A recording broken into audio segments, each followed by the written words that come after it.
জাতিসংঘে ভোট দিতে যায় ভারত আমাদেরকে ভোট দিল না, আমাদেরকে ভোট দেয় নাই। কিন্তু আমাদের প্রধানমন্ত্রীর ইগুতে লাগছে এটা,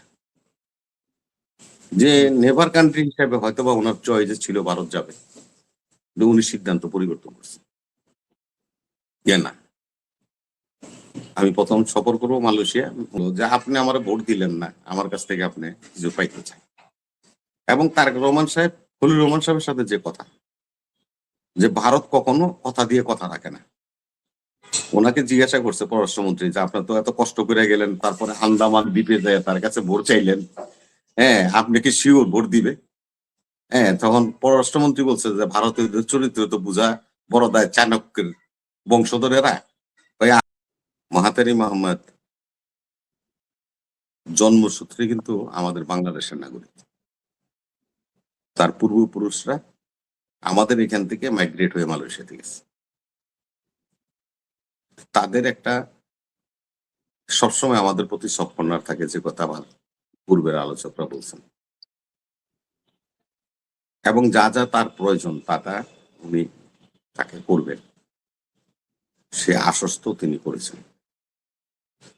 এবং তিনি বলছেন তার পরিবার অসংখ্যবার কষ্টের শিকার হয়েছে, নির্যাতনের শিকার হয়েছে। আনোয়ার ইব্রাহিম সাহেব বলছেন যে আমি যখন জাম্বুরিতে গিয়েছিলাম, এটা ফেরদৌস ভাই জানে, এটা আমাদের ক্যাডেটদের জাম্বুরি হয় মৌচাক গাজীপুর,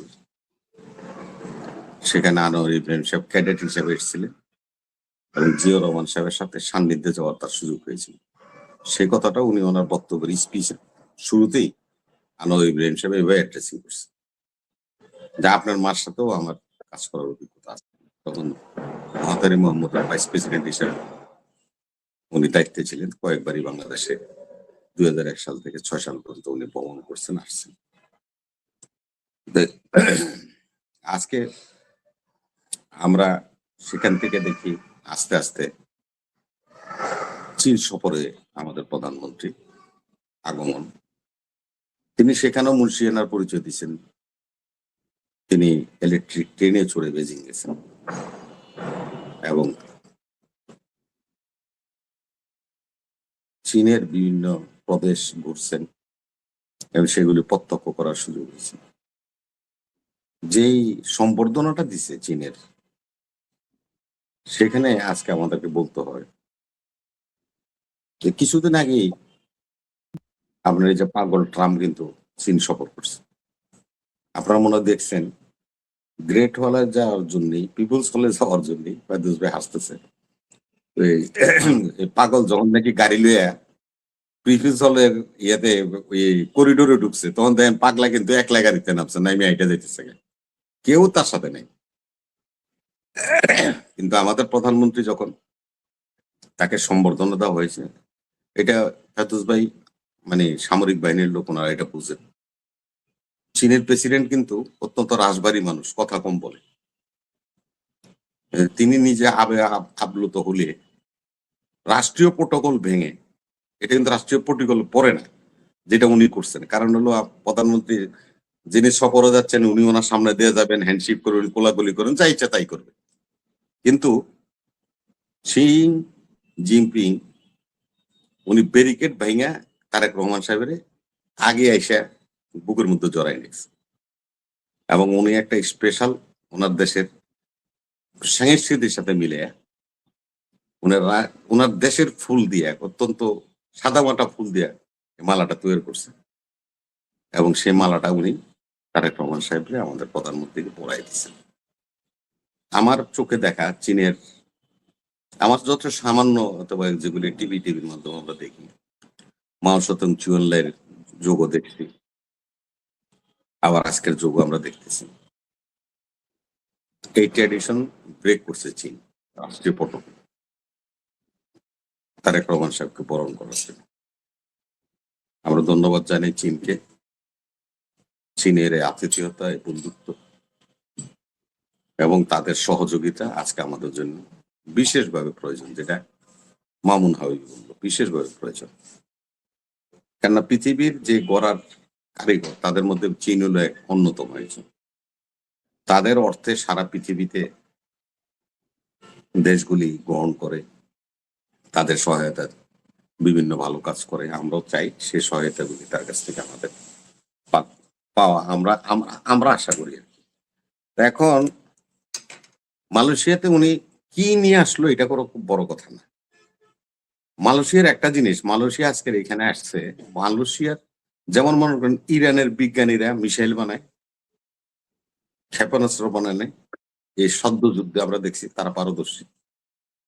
মালয়েশিয়া আজকের এই জায়গায় আসছে সেটা হলো তারা হলো খনি অনুসন্ধান করে, তেল, গ্যাস, কয়লা ইত্যাদি তাদের টেকনোলজি, তাদের ইঞ্জিনিয়াররা।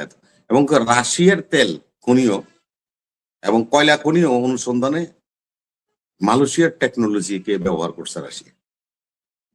আমাদের অপার একটা দরজা আছে যে আমাদের মহান সমুদ্র, যদি তাদের এই তেল গ্যাস অনুসন্ধানের যে টেকনোলজি বা তাদের যারা এক্সপার্ট তারা যদি আমাদের সাথে চুক্তিবদ্ধ হয়, আমাদের অপার সমুদ্রে যদি তারা অনুসন্ধানে আসে, এই চুক্তিটা করে, তাহলে আমাদের জন্য অনেকটা বড় পাওয়া। আর ওনারা এখন রাইজিং কান্ট্রি হিসাবে ওখানে প্রচুর তাদের ডেভেলপমেন্ট কাজ হচ্ছে, আমাদের শ্রমিকরা যাচ্ছে। আপনারা জানেন এটা নিয়ে বিভিন্ন রকমের তর্ক বিতর্ক আছে। আমাদের শ্রমিকরা সেখানে নিগৃহীত হচ্ছে, পারিশ্রমিক ঠিক মতো পাচ্ছে না। এই আদম ব্যাপারীরা আমাদের শ্রমিকদেরকে বেচা কিনা করে। প্রধানমন্ত্রী যদি তাদের সাথে শ্রম বিষয়টা যদি সমাধান করে মালয়েশিয়ার দরজাটা খুলে দিতে পারে, আমাদের যে এই বিদেশি রেমিটেন্সের প্রবাহটা অব্যাহতভাবে বেড়ে যাবে। এটা আমাদের জন্য খুবই একটা ভালো কাজ। এখন আমরা বললেন যে আপনার বললেন কি ভারতের ওই যে হেডিংটা হলো চীন বাংলাদেশ সম্পর্কে ভারতের মাথায়, ভাই মাথায় হাত হবে কেন? আমি একটা কথা বলি, আমাদের সরকার গঠন হওয়ার পরে সর্বপ্রথম আমাদের পররাষ্ট্রমন্ত্রী নিউ দিল্লি সফর করছিলেন, নতুন দিল্লিতে, মানে ইন্ডিয়া সফর করছে প্রথম রাষ্ট্রীয় সফর। আমাদের দেশের পররাষ্ট্রমন্ত্রী যিনি নিয়োজিত হয়েছেন সরকারের, উনি প্রথম সফরটা করছে হলো ভারতের দিল্লিতে। উনি সফর করছেন, তাদের সাথে সফর করার সময় তো একটা পররাষ্ট্রমন্ত্রী এমনি যেতে পারে না, অবশ্যই ইনফরমেশন দিয়ে গেছে। কিন্তু উনি দিল্লিতে যখন গেছেন দেখলেন যে মোদি সাহেব দিল্লিতে নাই, উনি আছেন আন্দামান দ্বীপে। কয়দিন? তার 3 দিনের সফর। আমাদের পররাষ্ট্রমন্ত্রী আন্দামানে গেছেন, তার সাথে সাক্ষাৎ করেছে। অনেকে বলে যে খলিল সাহেব হয়তো বা ভোট চাইতে গেছে যেহেতু জাতিসংঘে নির্বাচন করবে, মেবি হতেই পারে। তো আপনাদেরকে একটা সুন্দর খবর জানাই যে এই ভারতের যিনি আন্দামান দ্বীপে যায় তার লেগে একটা ভোট চাইলো, ওই লোক জাতিসংঘে ভোট দিতে যায়, ভারত আমাদেরকে ভোট দিল না, আমাদেরকে ভোট দেয় নাই। কিন্তু আমাদের প্রধানমন্ত্রীর ইগুতে লাগছে এটা, যে নেভার কান্ট্রি হিসাবে হয়তো বা ওনার চয়েস ছিল ভারত যাবে, উনি সিদ্ধান্ত পরিবর্তন করছে। না, আমি প্রথম সফর করবো মালয়েশিয়া, মুসলমান কান্ট্রি। উনি সৌদিতে যাওয়ার সবচেয়ে বড় ইয়ে ছিল যে সৌদিতে প্রথম ভিজিটটা করবে, কিন্তু ওই যে মধ্যপ্রাচ্যের যুদ্ধের কারণে এই রিক্সটা নেয়নি, মালয়েশিয়া হয়ে উনি চায়না গেছেন। এখন কথাটা হলো যে আপনি আমার ভোট দিলেন না, আমার কাছ থেকে আপনি কিছু পাইতে চান। এবং তারেক রহমান সাহেব, খলিল রহমান সাহেবের সাথে যে কথা, যে ভারত কখনো কথা দিয়ে কথা রাখে না। ওনাকে জিজ্ঞাসা করছে পররাষ্ট্রমন্ত্রী যে আপনার তো এত কষ্ট করে গেলেন, তারপরে আন্দামান দ্বীপে যায় তার কাছে ভোট চাইলেন, হ্যাঁ আপনি কি শিওর ভোট দিবে? হ্যাঁ, তখন পররাষ্ট্রমন্ত্রী বলছে যে ভারতীয়দের চরিত্র তো বুঝা বড় দায়, চাণক্যের বংশধরেরা। ভাই আমিও তাই ভাবতেছি, ভোটটা আপনি পাবেন না। আসলে ওনার কথাই সত্য হয়েছে, ভারত ভোট আমাদেরকে দেয়নি। এখন ভারত প্রীতির কথা নিয়ে একটা কথা হচ্ছে, শুনুন। আমি আপনাদের একটা কথা বলি, আমাদের অনেক লোক অনেকভাবে কথা বলে। দেখেন টোটাল নির্বাচন, হ্যাঁ না ফেরদৌস ভাই শুনেন, বললো আমাদের দেশে একটা কথা ছিল, তারেক রহমান সাহেব একটা কথা বলছিল যে আমি তো একার ইচ্ছায় দেশে যাব না, আমার তো অনেকের সাথে কথাবার্তা বলে কি, এই ধরনের একটা কথা বলছে।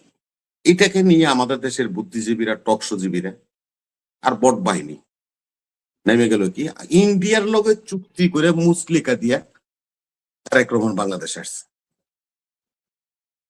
আবার যখন নির্বাচন শুরু হইলো, আমাদের দেশের কিছু মাইন্ড করবেন না, কিন্তু আমি কারোর প্রতি হিংসা বা বিদ্বেষ নিয়ে বলছি না, কিছু কাঠমোল্লা,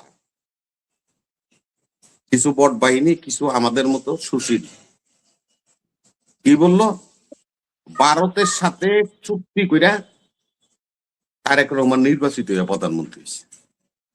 সে তো ভারতের গোলামি করবেই।